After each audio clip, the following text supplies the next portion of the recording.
রাতের অতিথি। শিউলি একা একটা পুরনো বাংলো বাড়িতে থাকতো। একদিন রাতে প্রচন্ড ঝড় শুরু হলো।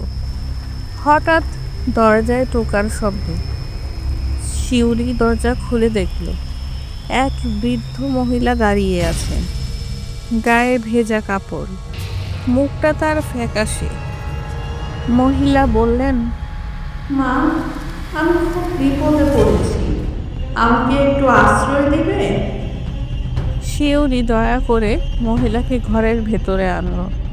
মহিলাকে চা করে দিল, শুকনো কাপড় দিল। মহিলা কৃতজ্ঞ হয়ে বললেন, তোমার ঋণ আমি কখনো ভুলব না। রাতে শিউলি তার রুমে ঘুমাতে গেল, কিন্তু ঘুম আসছে না। কেমন যেন অস্বস্তিকর একটা অনুভূতি হচ্ছিল। হঠাৎ সে দেখলো মহিলার ছায়া তার ঘরের দরজার নিচে। ছায়াটা ধীরে ধীরে লম্বা হতে লাগলো, যেন ঘরের ভেতরে ঢোকার চেষ্টা করছে। শিউলি ভয়ে কাঁপতে লাগলো। সে দরজা বন্ধ করে দিল, কিন্তু ছায়াটা দরজার বাইরেই নড়াচড়া করতে লাগলো। সে ফিস ফিস করে শুনল, আমি তোমার ঋণ শোধ করতে এসেছি।